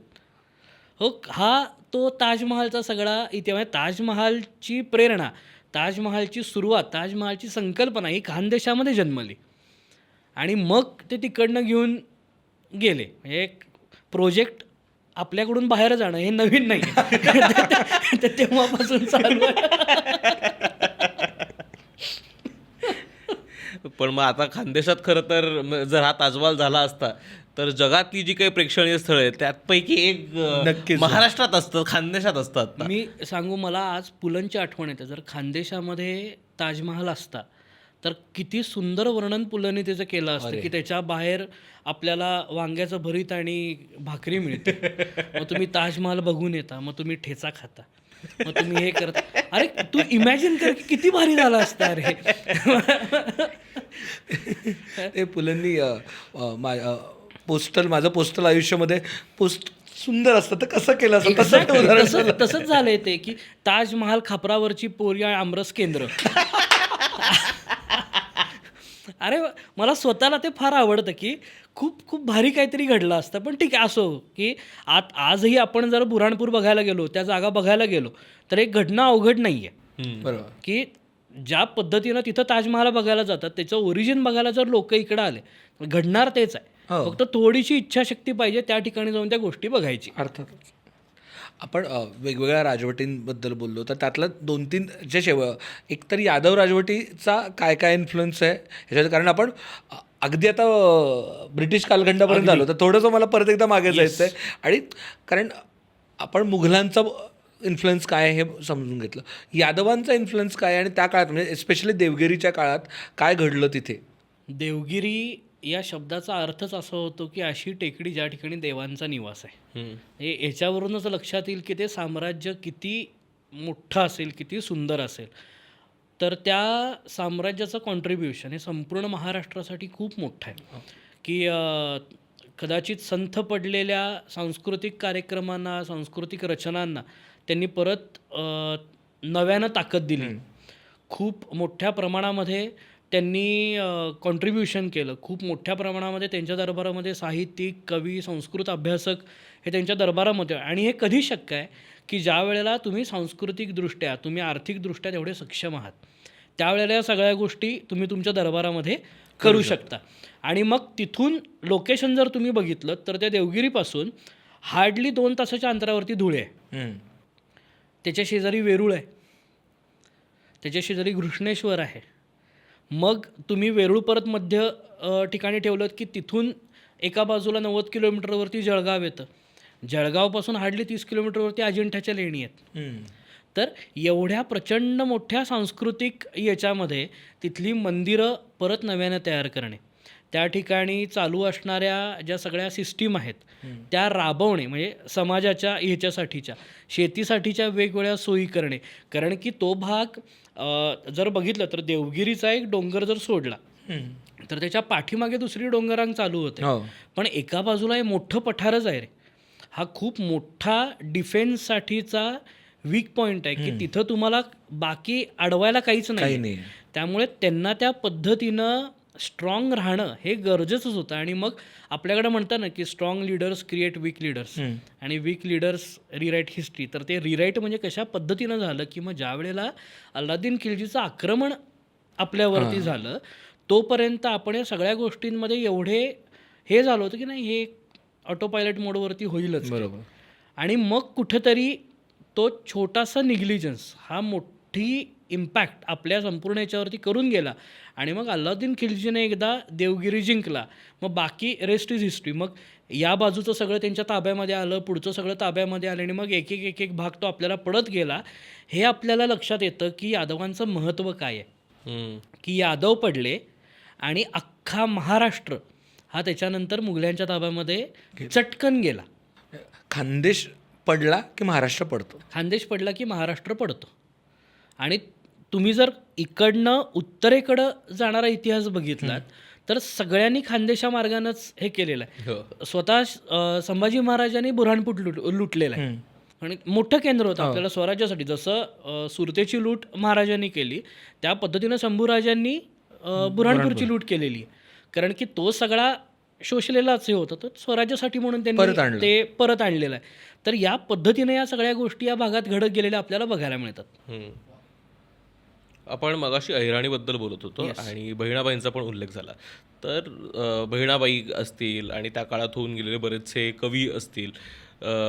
खानदेशला एका वेगळ्या पद्धतीची लोकगीतांची लोककथांची खूप मोठी संस्कृती आहे. म्हणजे आत्ता कदाचित आपण त्या लिखित स्वरूपातल्या कविता आणि या सगळ्यांचा काय याला प्रमाण मानतो, पण बोलीभाषेतनं जी काही मौखिक कविता आहेत, लोकगीतं आहेत, याचा खूप चांगला वारसा खरं तर खानदेशात आहे. तर त्याच्याबद्दल ऐकायला आवडेल. म्हणजे जात्यावरची गाणी असतील, कविता असतील, वेगवेगळे खेळ आणि त्याच्यामधनं येणारी गाणी असतील, तर त्या सगळा वारसा तो काय सांगतो? त्याची सुरुवात करायला आपल्याला थोडंसं 1000 वर्ष मागे जावं लागेल. थोडंसं 1000 वर्ष. येस. आणि त्याचं कारण काय आहे तर खानदेशामध्ये मुक्ताई नगर आहे. हो. तर मुक्ताई नगर ही अशी जागा ज्या ठिकाणी मुक्ताबाई, ज्ञानेश्वर आणि महायोगी चांगदेव यांची जी भेट झाली, ती भेट झालेली जागा म्हणजे मुक्ताई नगर. ती खानदेशामध्ये आहे. अनेक मुक्ताबाईंच्या रचना, सोपानदेवांच्या रचना, ज्ञानेश्वरांच्या रचना हा जन्म खानदेशामध्ये झालेला आहे. हो, ती परंपरा तिथून चालू होते आणि मग त्या मातीमध्ये जे रुजलेलं असतं ना, ते पुढच्या पिढ्यांमध्ये आपोआप येतच जातं आणि मग ती परंपरा चालू होत होतो ती बहिणाबाईपर्यंत आली. आणि बहिणाबाईंची पण मजा म्हणजे की त्यांच्या भावानी त्या अहिराणीमधली कविता ही कुठंतरी पब्लिश केली. मग त्याला त्या पद्धतीचं हे मिळालं आणि मग त्यांचं बाकी साहित्य उजेडामध्ये आलं. आज अहिराणीची नोंद ही तिथली लोक बोलीभाषेच्या ह्याच्यामध्ये करत नाहीत, मराठीची नोंद करतात. त्यामुळं तो आकड्यांच्या बाबतीत जो प्रॉब्लेम झाला ना, आज 7 ते 8 लोक आहेत जे अतिशय सुंदर अहिराणी, स्पष्ट अहिराणी बोलतात. तुम्ही आजही यूट्यूबवरती अहिराणीमधले कंटेंट क्रिएटर्स हा एक वेगळाच ट्रेंड आहे खूपच. आणि अरे फार भारी काम ते उभं करतात. हे का घडलंय? कारण की त्या भाषेवरती झालेले साहित्याचे संस्कार आणि मग त्या पद्धतीतून हे सगळं चालत असलेलं आपल्याला बघायला मिळतं. फक्त त्याच्यामध्ये लेखी साहित्य जे म्हणतात ते तेवढ्या प्रमाणात तयार नाही झालं. म्हणजे जसं अवधीमध्ये झालं, जसं कोकणीमध्ये झालं, तर त्या पद्धतीनं ते साहित्य हे अहिराणीमध्ये तेवढं नाही तयार झालं. म्हणजे अजूनही it is not late, too late. पण या पद्धतीनं जर तयार झालं तर ती भाषा अजून वेगळ्या पद्धतीनं आपल्याला साहित्यासाठी म्हणून स्वीकारता येईल किंवा समजून घेता येईल. कारण की त्या भाषेवरती संस्कार हे मागच्या 1000 वर्षापासून वेगवेगळे झालेले संस्कार आहेत. सो या पद्धतीनं ती अहिराणी आणि अहिरातून आलेले संस्कार आणि मग त्याच्यातून तयार झालेले वेगवेगळे लोककवी, लोककला, लोकगीतं ही झालेली आपल्याला दिसतात. त्यामुळे त्याच्यातलं एपिटोम म्हणजे आपल्याला लक्षात येतं की त्या बहिणाबाई. आणि मग आता जी नॉर्थ महाराष्ट्र युनिव्हर्सिटी आहे तर त्याला नाव देखील त्यांनी बहिणाबाईंचंच दिलेलं आहे. तर या पद्धतीनं आपले लोकल हिरोज हे आयडेंटिफाय करून ते ॲक्सेप्ट करण्याचं जे काही काम खानदेशानं केलेलं आहे तर ते देखील खूप मोठं काम हे तिथं केलेलं आपल्याला बघायला मिळतं. आपण साहित्याबद्दल बोलतोय आणि अहिराणीबद्दल बोलतोय, तेव्हा मला हे डेफिनेटली इथं नमूद करावं असं वाटतं की ज्या पद्धतीने आत्ताचे नवीन कॉन्टेंट क्रिएटर्स आहेत अहिराणीमध्ये काम करतायत, अहिराणीत साहित्य तयार करतायत, खरं तर त्यांच्यामुळं अहिराणी वाचणाऱ्या अहिराणीचं जिवंत राहते आणि ती रादर प्रफुल्लित होते. म्हणजे ज्या प्रमाणात यूट्यूबवरती गाणी होत आहेत आणि आपण सगळे लोक अहिराणी कळत जरी नसले तरी गाणी नक्कीच ऐकलेली आहेत सगळ्यांनी, नाचलोय गाण्यांवरती. किंवा कित्येक इंस्टाग्रामवरच्या कॉन्टेंट क्रिएटर्स आहेत. मला इतकी ती गोड भाषा वाटते अहिराणी आणि त्यातला जो कॉन्टेंट आहे म्हणजे आता त्यामुळं ऐकून ऐकून ऐकून मला थोडंफार का होईना कळायला लागलं आणि ती मजा वाटायला लागली. सो ती मला वाटतं ह्यात लोकल काय म्हणतात त्याला, आपल्या बोलीभाषेत किंवा आपल्या मायेच्या भाषेत जर कंटेंट केला तर मला वाटतं ऑटोमॅटिक बाकीचे लोक पण ऐकतील आणि त्यातनं ते तयार होईल. त्या अहिराणी लोकांनी खरं तर त्याचा एक केस स्टडी तयार केला आपल्यासमोर. 100%. अरे अजून एक आणि त्या भागामध्ये मला ऑब्झर्व केलेली भाषेची जी गोष्ट आहे ना मराठीमध्ये, तर मला सुरुवातीला फार त्या गोष्टीचं हे झालं. म्हणजे आपण समजा की अरे मला पाणी देशील का, किंवा अरे आपण समोसा खायला जायचं का, तर तो जो का आहे ना तर तो का ते गायब करून टाकतात आणि तो पहिल्या वाक्यामध्ये त्यांनी तो घेतलेला आहे की इंद्रनील मला पाणी देशील. अरे मला ऑर्डर का द्यायला लागलायस तू? इंद्रनील तू दूध आणशील. अरे का म्हणणं पुढे कारण की ती सवयच नव्हती. आणि मग हे बायकोशी बोलताना मला ज्या वेळेला इंद्रनीला संध्याकाळी तू येताना हे आणशील, म्हटलं मी नाही आणणार. मी का आणू? म्हटलं तू ऑर्डर का द्यायला लागले मला का विचार ना. आणि मग ते लक्षातच आलं नाही तिच्या. आणि मग मी ज्या वेळेला बाकी सगळ्या लोकांना भेटलो, तिथं हे केलं, आजूबाजूला माझे तिथे कार्यक्रम झाले, त्यावेळेला लक्षात आलं की इंद्रनील तू परवा दिवशी कार्यक्रमात बोलशील. म्हटलं ठीक आहे बोल. मग ते हे तयार झालं आणि क्रियापद 2दा वापरतात. ठेवून ठेवशील, करून करशील, नेऊन नेशील, हे पण सवयीचं नाही आहे. आणि प्रेझेंट कंटिन्युअस टेन्स हा वेगळ्या पद्धतीने वापरतात. हा आपण ते खूप वेगळ्या ह्याच्यात अडकलोय. अरे पण ती ऐकायला पण एवढं छान वाटतं ना की कसं आहे माहिती आहे की आपल्या मराठीवरती प्रत्येक रिजनमध्ये वेगवेगळे त्या भाषेचे संस्कार झालेले आहेत. कोल्हापूरला वेगळीच मराठी बोलली जाते, सांगलीला वेगळीच बोलली जाते, सोलापूरला वेगळी बोलली जाते, साताऱ्यात वेगळी बोलली जाते. त्याच पद्धतीनं त्या खानदेशामध्ये ती मराठी वेगळी बोलली जाते. आणि हे त्या आपल्या भाषेचं कौतुक आहे की ती पाण्यासारखी सगळीकडे एवढी प्रवाही आहे की मग नवीन काहीतरी आपल्याला छान वाटतं ऐकायला, हे भारी आहे, हे मस्त वाटतंय. तर त्या खानदेशामधली भाषा फार फार सुंदर आहे ती. आपण आता बहिणाबाईं चौधरींबद्दल बोललो, तर अशी आणखीन कोण महत्त्वाची माणसं आहेत की जी आपल्याला खानदेशातली आहेत हे आपण विसरतो, आणि अशी काय काय महत्त्वाची माणसं नोटेबल वेगवेगळ्या क्षेत्रातली आपल्याला खानदेशने दिली आहेत?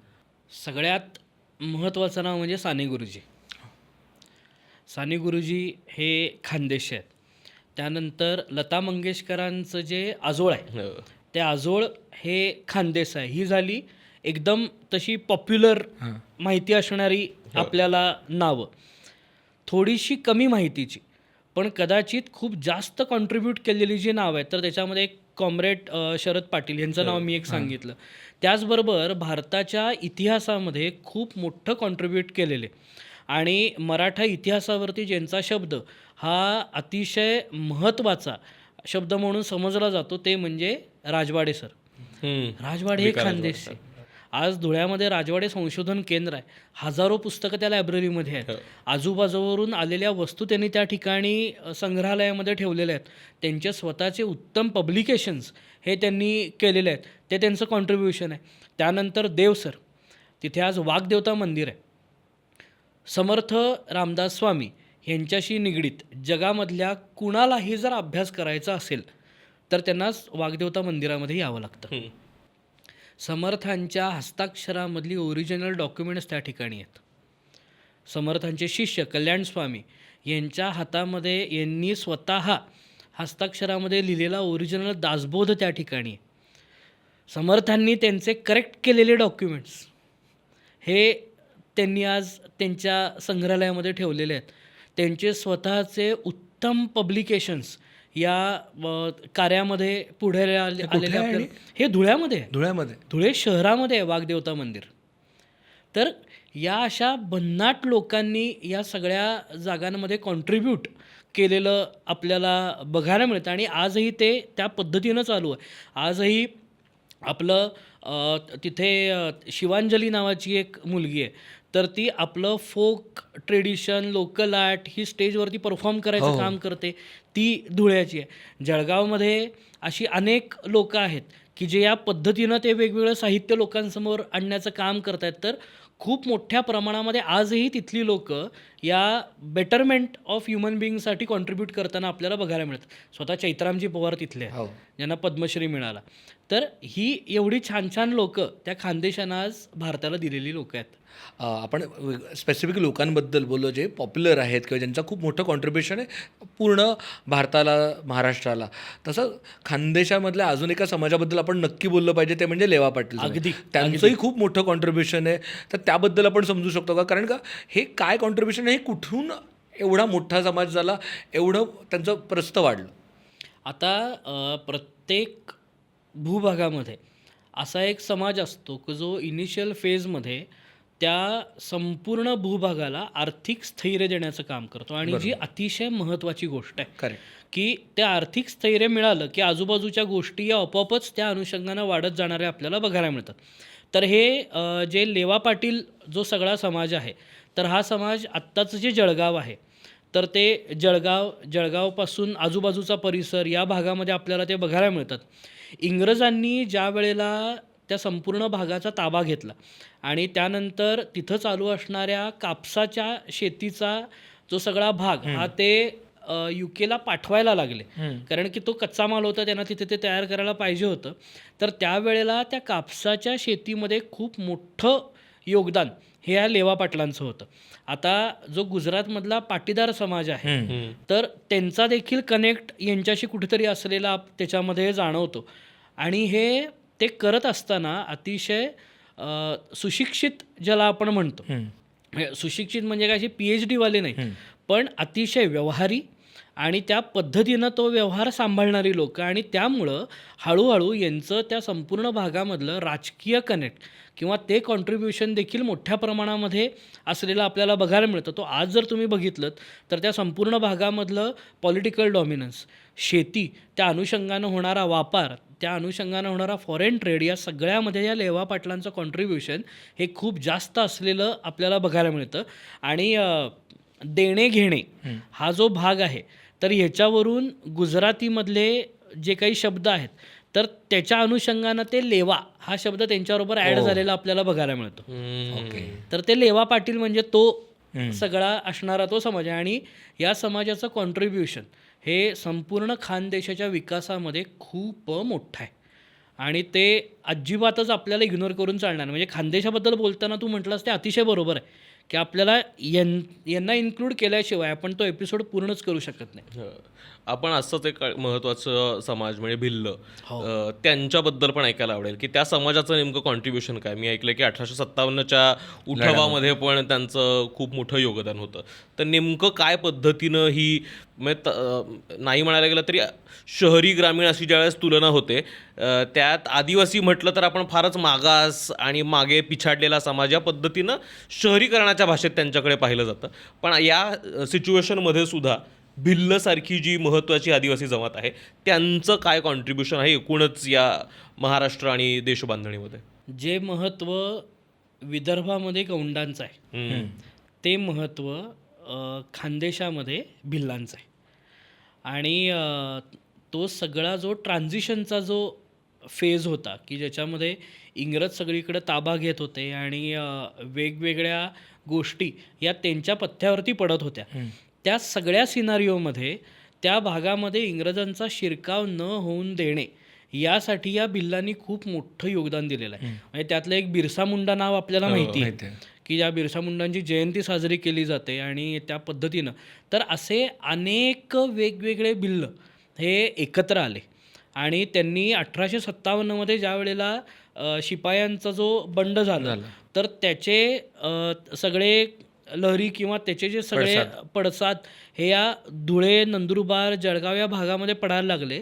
त्यावेळेला यांनी देखील तो उठाव त्या ठिकाणी केला. त्यांनी मोठ्या प्रमाणामध्ये इंग्रजांविरुद्ध बंड उभं केलं. आणि बंड उभं केलं म्हणजे ज्या पद्धतीनं क्रांतिकारकांनी केलं सशस्त्र उठाव, तर तो सशस्त्र उठाव हा त्यांनी केलेला. आणि त्याच्या आधी ते मुघलांबरोबर पण लढलेत. या सगळ्या लोकांचं जे अस्तित्व आहे ते अस्तित्व म्हणजे जंगल आहे. देवराया आहेत, जंगलांमधले वेगवेगळे देव आहेत, त्यांच्या त्या समजुती आहेत, त्यांच्या त्या श्रद्धेच्या जागा आहेत.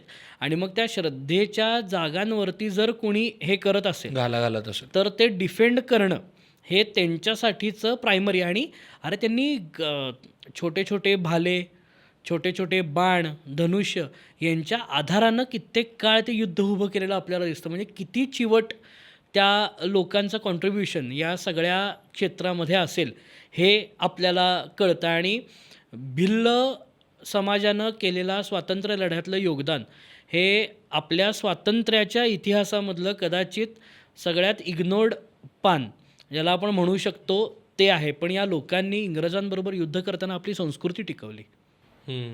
त्यांनी आपली मंदिरांचं रक्षण केलं, त्यांनी आपल्या वनरायांचं रक्षण केलं, त्यांनी आपल्या जंगलांचं रक्षण केलं.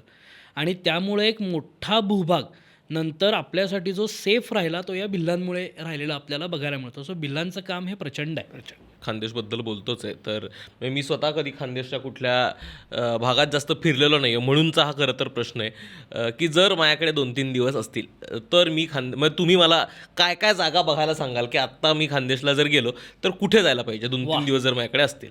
उत्तम प्रश्न. एक की पुणे, मुंबई या दोन्ही मोठ्या शहरांपासून अतिशय जवळ हा सगळा भाग आहे. आणि तुम्ही जर मुंबईला समृद्धीवरती चढलात तर तुम्हाला अगदी घोटीच्या इथे एक्झिट मिळते, तिथून तुम्ही धुळ्याला जाऊ शकता आणि तुम्हाला अगदी वेरूळला एक्झिट मिळते. तुम्ही वेरूळला एक्झिट घेतलीत की तिकडनं तुम्ही पाटणादेवीला जाता, तुम्ही पाटणादेवी बघू शकता. पाटणादेवीच्या इथलं माहेश्वर मंदिर आहे ते बघू शकता. चाळीसगावच्या ज्या सूर्यमंदिराबद्दल बोललो आपण ते बघू शकता. त्याच्यानंतर पितळखोरं हे जे अतिशय मोठं सांस्कृतिक केंद्र महाराष्ट्रामधलं आहे ते त्या ठिकाणी, ते तुम्ही तिथं बघू शकता. तुम्हाला चाळीसगाव, जळगाव, धुळे तिन्ही ठिकाणी राहण्याच्या सोयी उत्तम आहेत. ते तुम्ही करून धुळे शहरामधलं वाघदेवता मंदिर, राजवाडे संशोधन केंद्र या गोष्टी तुम्ही बघू शकता. मग तिकडनं तुम्ही जळगावला जाताना तुम्ही साक्री बिक्री या भागामध्ये एक पार्ट करून बळसाण्या वगैरे करू शकता. तिकडनं तुम्ही सोनगीरला जे आपण चर्चा केली तर तो सगळा जो मेटल होणारं काम आहे ते तुम्ही बघू शकता. तिकडनं मेथीची मंदिरं तुम्ही बघू शकता आणि मग तो जळगावला रस्ता पुढे हा तुम्हाला नेता येऊ शकतो. तर या पद्धतीनं म्हणजे आता आपण चाळीसगाव जे म्हटलं ते जळगाव जिल्ह्यातच होतं, तर असा तो थोडासा अर्धवर्तुळाकार तो भाग आहे. पण तुमच्याकडे जर 2-3 दिवस असतील तर या पद्धतीनं तुम्ही खानदेशचा एक बेसिक इंट्रोडक्टरी सिनारिओ आणि मग प्रवेश करता करता तुम्हाला वाटेत लळिंग आहे, तुम्हाला सोनगिरीचा किल्ला आहे, साक्री तालुक्यामध्ये तुम्ही गेलात तर तिथे तुम्हाला आपण चर्चा केली त्या पद्धतीनं बारीपाडा वगैरे जो भाग आहे तो तुम्हाला तिथं बघता येईल. थाळनेरला किल्ल्याचे काही अवशेष आहेत ते तुम्हाला त्या ठिकाणी बघता येतील. तर या पद्धतीने हे 2-3 दिवस तुम्ही नक्कीच हे करू शकता. आणि मला तुम्हाला म्हणून काही गोष्टी सांगायच्या. आज तुम्ही अमुक तमुकच्या माध्यमातून समाजाच्या किंवा माध्यमाच्या अतिशय सेंट्रल कुठंतरी व्हेरिएशनमध्ये आहात. जे भारतभरामध्ये उत्तम कंटेंट क्रिएटर्स आहेत त्याच्यापैकी तुम्ही एक जण आहात. तुम्ही आज ओपिनियन मेकर्स आहात. तुम्ही जे काही बोलता, तुम्ही जे काही सांगता तर ते समाजानं ऐकावं अशा कंडिशनला तुम्ही आज स्वतःला नेऊन ठेवलेलं आहे. आणि मग कदाचित एक जबाबदार महाराष्ट्रातला मराठी म्हणून कुठंतरी तुम्ही या पद्धतीनं जर या जागा प्रमोट केल्यात, तुम्ही जर सोनगीरच्या जागेला जाऊन तर एखादा ब्लॉग त्याच्यावरती लिहिलात, एखादा छोटा व्हिडिओ जर तुम्ही त्याच्यावरती टाकलात, तुम्ही मेथीच्या मंदिरांमध्ये गेलात, तुम्ही जर बळसाण्याच्या मंदिरांमध्ये गेलात, तुम्ही जर पाटणादेवीसारख्या भागावरती जाऊन काही केलं, वाघदेवता मंदिरावरती जाऊन जर तुम्ही एखादा छोटासा काहीतरी व्हिडिओ जर तुम्ही पोस्ट केलात तर तुमच्यामुळे हजारो लोक त्या ठिकाणी त्या गोष्टी बघायला, त्या अनुभवाला जाऊ शकतील. ही आज ताकद तुमच्यामध्ये आहे. आणि या मंदिरांचा, आपल्या वारशाचा, आपल्या संस्कृतीचा अभ्यासक म्हणून मी अतिशय प्रामाणिकपणानं तुम्हाला ती विनंती करतो की हे तुम्ही लवकरात लवकर करा. आणि कदाचित त्या ताकदीचा वापर हा त्या रिव्हायवलसाठीच झाला, कारण की एक जर मंदिर त्या गावचं जगलं तर अख्खं गाव त्याच्यावरती जगतो. तर तुमच्यामुळं एखाद्या भूभागाची आर्थिक घडी नीट बसण्यासाठी जर मदत होत असेल तर ती का नाही करायची. क्या बात आहे. हा एक एवढं फक्त तुमच्याकडून एक छोटीशी विनंती. नक्की आम्ही लिटरली म्हणजे नेकीवर पूछपूछ असं झालं आमचं. म्हणजे आम्ही सुद्धा बरेच दिवस स्टुडिओत बाहेर पडून या पद्धतीचा काही पॉडकास्ट आणि या पद्धतीचा काही फॉर्मॅट एक्सप्लोर करता येईल का याच्या विचारात आहोतच. त्याच्यामुळे आम्ही आमच्याही बाजूने शब्द देतो की याचा नक्की विचार करू. पण खूप खूप आभार तुमचे, तुम्ही आलात. तसा बऱ्यापैकी दुर्लक्षित असलेला खानदेश, त्याच्याबद्दलची कमी असलेली माहिती, एकतर माणसंही शोधताना मला असं झालं की बापरे, खानदेशबद्दल किती लोकांना डिटेल्ड माहिती असेल, अभ्यास असेल. तर खूप खूप आभार. खूप आपलेपणानं तुम्ही खानदेश आम्हाला समजावून सांगितला. सासूरवाडी आहे हो. तुम्हालाही आणखीन खानदेशबद्दलच्या काही वेगवेगळ्या माहिती असतील, काही आणखीन इंटरेस्टिंग काही खाद्यपदार्थ माहीत असतील तर ते खाली कॉमेंट्समध्ये सांगा. तुमच्या खानदेशच्या सगळ्या मित्रमैत्रिणींना हा एपिसोड पोहोचवा. म्हणजे खानदेशच्याच नाही तर अर्थात सगळ्या महाराष्ट्रातल्या. आणि हा एपिसोड कसा वाटला नक्की लिहायला विसरू नका. धन्यवाद. लो बसावा.